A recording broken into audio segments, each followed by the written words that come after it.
All right, next up we have the gastrointestinal system. So we'll start with cleft lip and cleft palate, which is a birth defect characterized by incomplete formation of the lip, that's a cleft lip, or the roof of the mouth, which is a cleft palate. Unknown etiology. Risk factors include smoking, gestational diabetes, use of certain medications like phenytoin and steroids, and a lack of folate during pregnancy. Signs and symptoms for a cleft lip, you have an opening in the upper lip, which varies in size. It can be a small slit or a large opening all the way up into the nose. For a cleft palate, you have an opening in part or all of the palate, which again is the roof of the mouth. Diagnosis: prenatal ultrasound, visual examination of the oral cavity at birth. So you see it. Treatment: surgery, cleft lip within the first 3 to 5 months, and a cleft palate within the first 12 months. So, a little way to remember that is lip has 3 letters, and the repair happens at 3 months. That's for cleft lip. Cleft palate is a little bit later. Nursing care: provide referrals to manage complications associated with a cleft lip/cleft palate, which include feeding, hearing, speech, and dental issues. For feeding with a cleft lip, you need to use a nipple with a wide base and squeeze the cheeks together during feeding. For feeding with a cleft palate, you need to position the infant in an upright position, use a bottle with a one-way flow valve and a specialty nipple to increase flow, and you need to burp the infant frequently. So they're probably sucking air. And post-op, apply petroleum jelly to the operative site as directed. Utilize elbow immobilizers to protect the site, which I think is kind of funny. Like, they can't move their elbows to touch their face. Um, Feeding with a syringe or dropper may be recommended, and avoid the use of pacifiers because sucking can disrupt sutures. Next, we have esophageal atresia and tracheoesophageal fistulas. So those are both birth defects that cause malformation of the esophagus and trachea, causing a high risk for aspiration pneumonia and respiratory distress. So for esophageal atresia, the upper esophagus does not connect to the lower esophagus in the stomach. And for tracheoesophageal fistulas, the esophagus and the trachea are abnormally connected. So in the book, it looked like the esophagus was kind of connected to the trachea or vice versa. So for risk factors, polyhydramniosis, which is excessive amniotic fluid. So the baby can't swallow it, so it just kind of builds up there in the uterus. And they'll find that with prenatal ultrasound. Signs and symptoms: choking, respiratory distress during feeding, cyanosis, and abdominal distension. Diagnosis: chest x-ray and bronchoscopy. Treatment is surgical repair. Nursing care: pre-op, maintain patent airway, suction to prevent aspiration, NPO, and administer IV fluids. Next, we have gastroesophageal reflux, also known as GER, G-E-R, which is regurgitation of gastric contents into the esophagus. Pathology: excessive relaxation of the lower esophageal sphincter, LES, which allows reflux to occur. Signs and symptoms: in infants, you're going to have spitting up, crying, arching of the back, failure to thrive, and respiratory difficulties. In children, you're going to have dyspnea. No, in children, you're going to have dyspepsia, which is indigestion, dyspepsia, regurgitation, chest pain, dysphagia, and chronic cough. Dysphagia, which means they can't swallow, have trouble swallowing. Diagnosis: history, clinical exam, upper GI series, which is a barium swallow, esophageal pH monitoring, and EGD, esophageal gastroduodenoscopy. For treatment of GER, you have it's self-resolving for most children by 1 year old. Therapy for respiratory complications or failure to thrive. So you're treating symptoms and it should resolve itself. In terms of medications, you have H2 receptor antagonists, for example, ranitidine.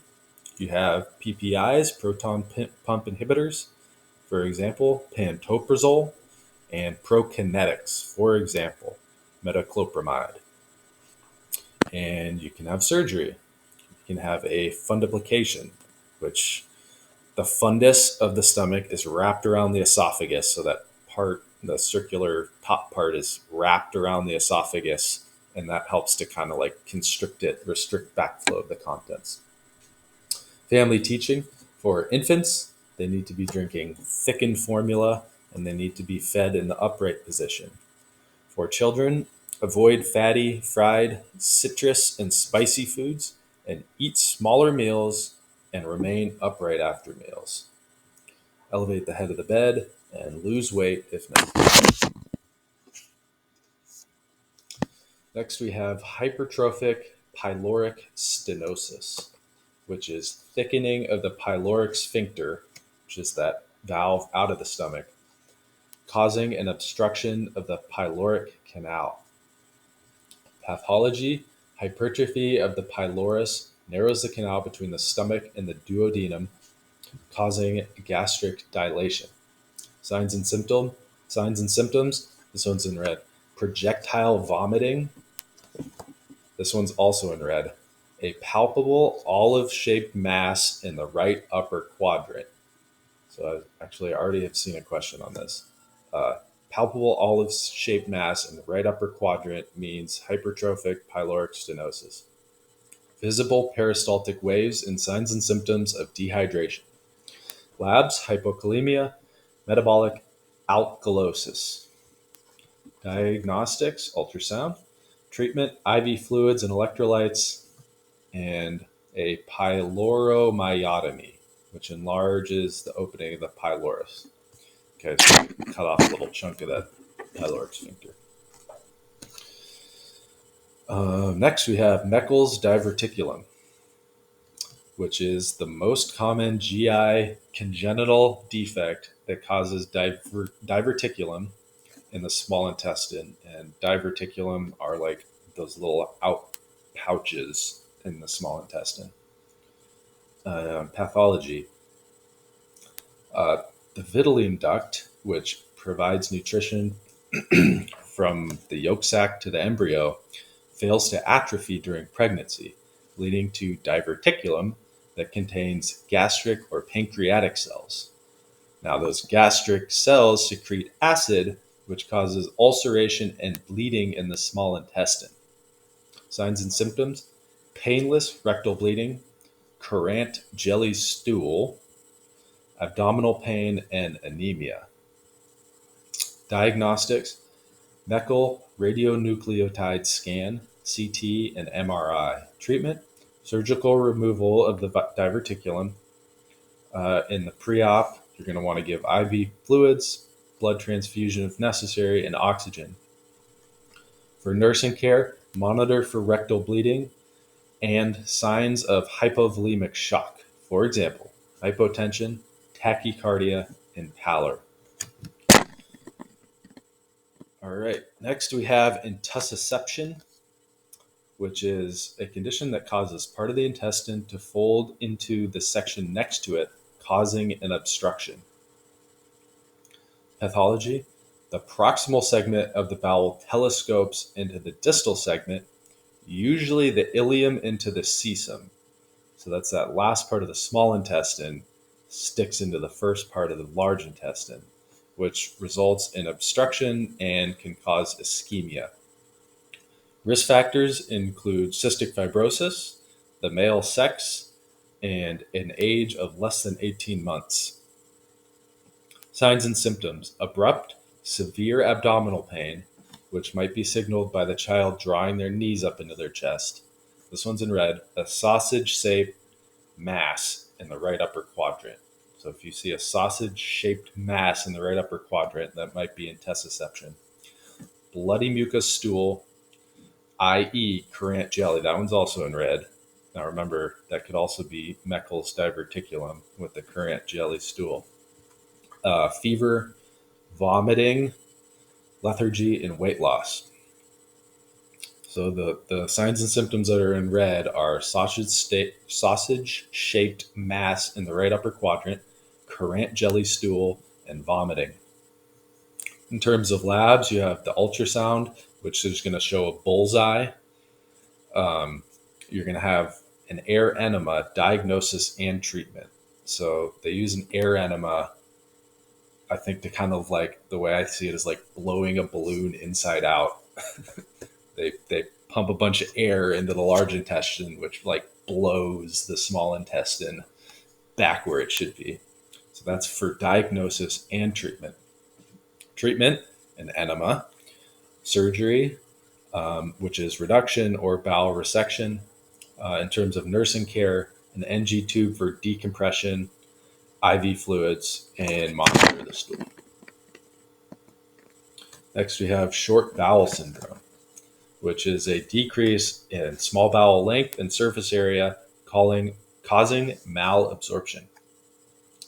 Pathology, resection of the intestine due to an underlying disease results in rapid intestinal transit time and malabsorption of nutrients. Risk factors, necrotizing enterocolitis, Crohn's disease, volvulus, and a volvulus is obstruction from twisting of the intestines.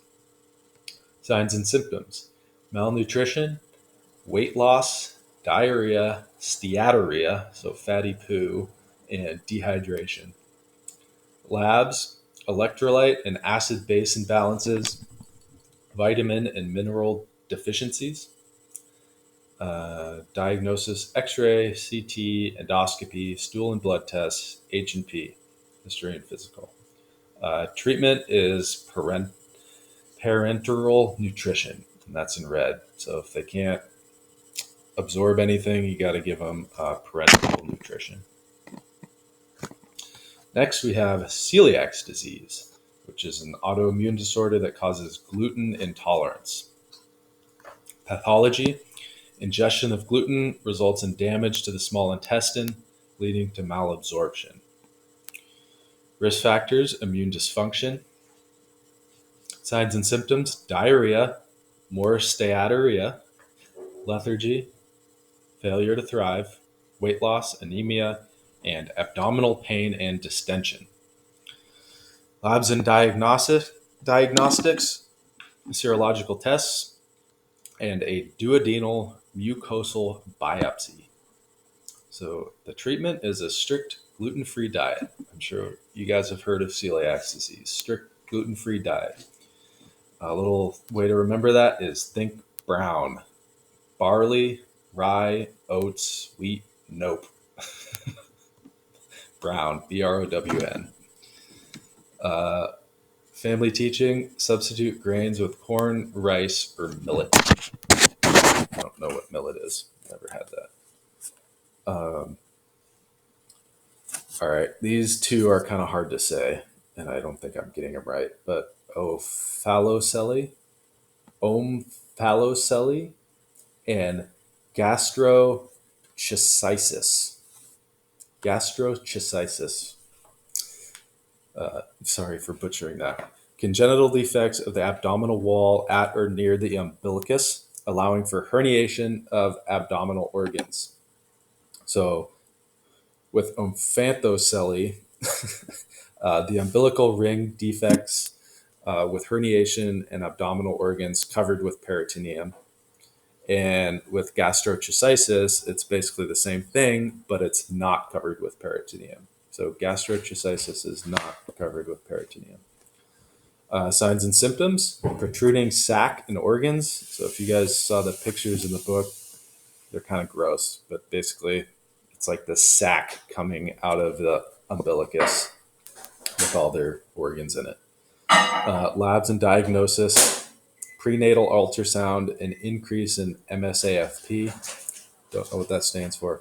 Clinical examination. So you'll see it. And it looks pretty gross.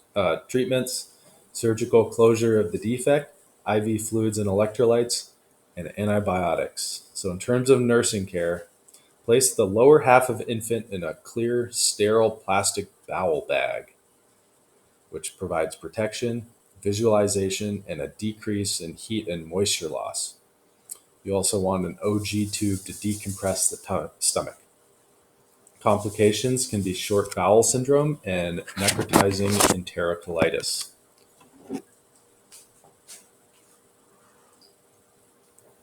All right, next we have appendicitis. I'm sure you all have heard of this one. Inflammation of the appendix. Pathology. Opening of the appendix becomes obstructed by a fecalith, tumor, or infection, which results in inflammation, ischemia, and bacterial overgrowth. Signs and symptoms: right lower quadrant pain, which is known as McBurney's point. McBurney's point for appendicitis. Rebound tenderness, loss of appetite, nausea, vomiting, and fever. Labs and diagnostics: CT scan and an increase in white blood cells. Treatment: NPO, IV fluids, and IV antibiotics. And surgery and appendectomy. So they take out the appendix. Nursing care, monitor for complications. So here's a big one. So sudden relief of pain. If they have sudden relief of pain, that could mean that they've had a rupture. So that's really bad. Sudden relief of pain is bad. Peritonitis, which you can tell by a stiff, tender abdomen. That's just inflammation of the peritoneum. A little cool chicken hint: you will really, RLQ, feel the burn. You'll really feel the burn. So that's R for the RLQ pain and burn for McBurney's point. All right, next we have Hirschsprung's disease, which is a birth defect with missing ganglionic cells, which are the nerve cells that promote peristalsis in segments of the colon. So they're missing innervation in the colon and they won't have good peristalsis. Pathology: lack of ganglionic cells result in decreased motility and mechanical obstruction of the bowel. Signs and symptoms. So here's a big one in red: failure to pass meconium in the first 48 hours. Might mean Hirschsprung's disease. Abdominal distension, ribbon-like stool, that's in red, constipation, vomiting bile, also in red, anorexia, failure to thrive, and a palpable fecal mass. Labs and diagnostics: X-ray, rectal biopsy, anorectal manometry. Treatments: surgical removal of aganglionic section and colostomy. Nursing care, monitor for enterocolitis, which has symptoms of fever, bloody diarrhea, and abdominal pain. Family teaching: post-op, teach them about ostomy care, if indicated. Failure to thrive. Failure to thrive is inadequate weight gain in a pediatric patient. Pathology: growth delayed due to insufficient calorie intake, insufficient calorie absorption, or excess calorie expenditure.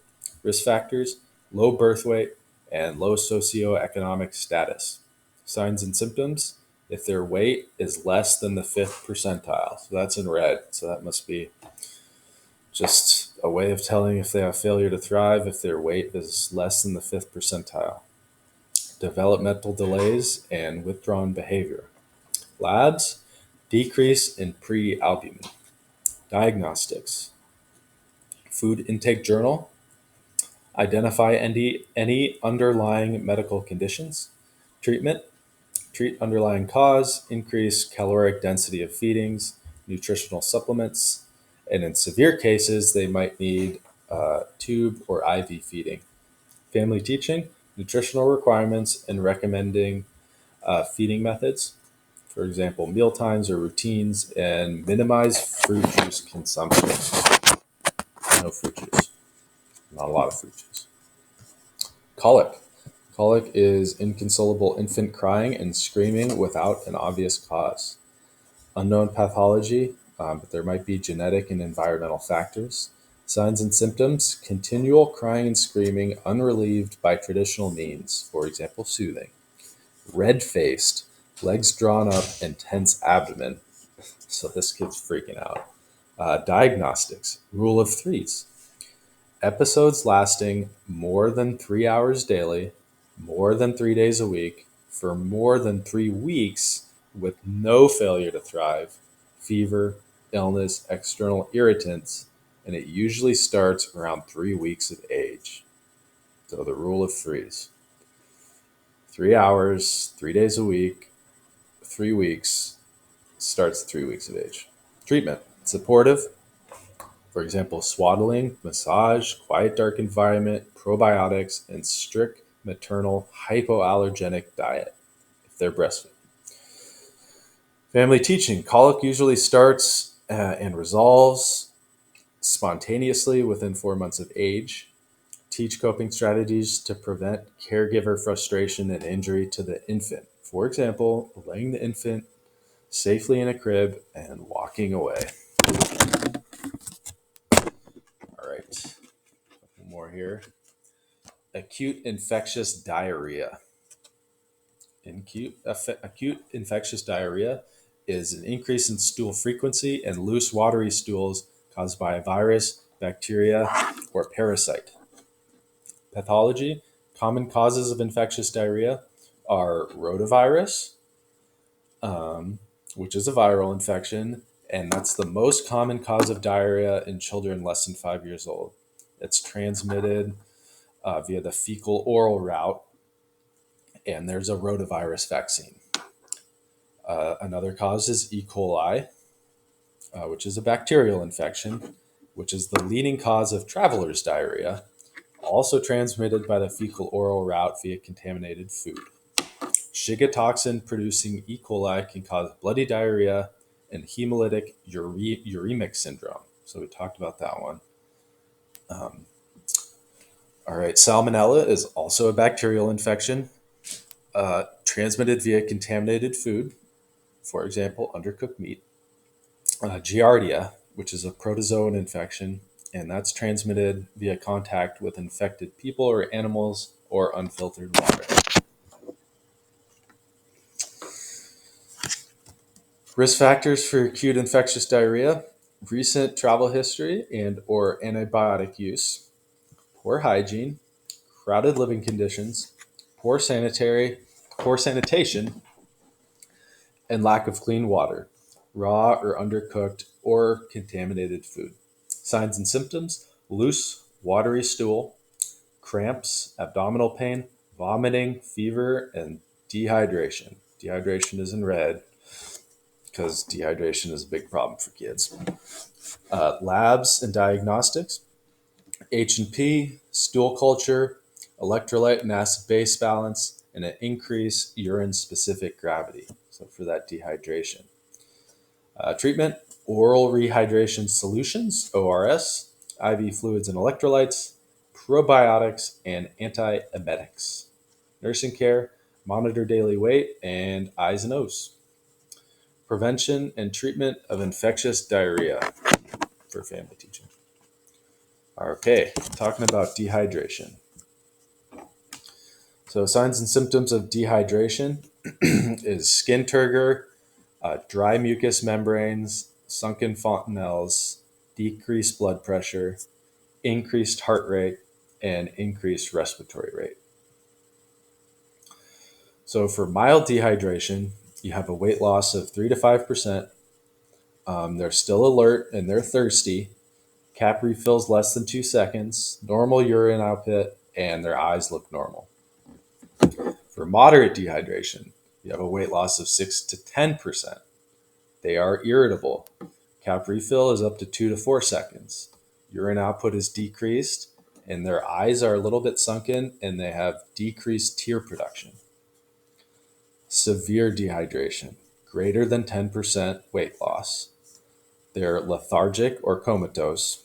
Cap refill is over 4 seconds. Urine output is greatly diminished, oliguric or anuric, and the eyes are deeply sunken and there are no tears. Talking about infectious gastrointestinal disorders.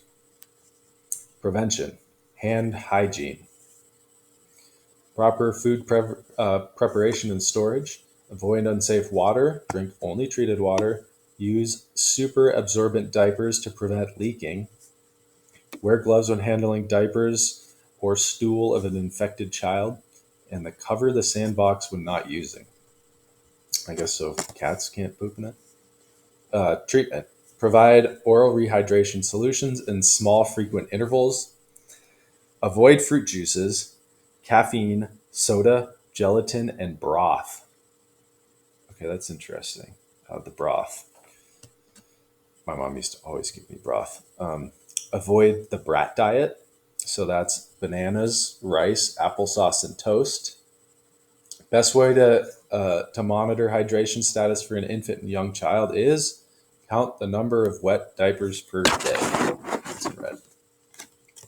And the last one is enterobiasis, which is pinworm, which is a helminthic infection from some Latin name that I'm not even going to try to read. Pathology. Transmission of eggs occurs via the fecal oral route. For example, eating after touching a contaminated item. Adult worms deposit eggs in the perineal area, causing pruritus. So you're going to have an itchy asshole. Risk factors. Crowded environments, for example, daycare and poor hygiene. Signs and symptoms. Intense perianal itching. You have an itchy asshole, which is worse at night. Poor sleep and irritability. Diagnosis. Test tape showing ova or worms. So if you guys haven't heard of this, this is kind of disturbing, but you get a piece of tape, and after your kid falls asleep, you put the tape around their asshole because that's where the eggs are deposited, right outside the asshole. And then you look at the tape, and if there's eggs on the tape, then your kid has pinworms. So can you imagine how creepy that would be, waking up and your parents are putting tape on your asshole? Yeah, I don't know how to. Anyway, treatments are albendazole, pyrantyl pamoate. I'm butchering these names. You need to treat all household members. So everybody in the house probably has it. Treat all household members. Super infectious. Family teaching.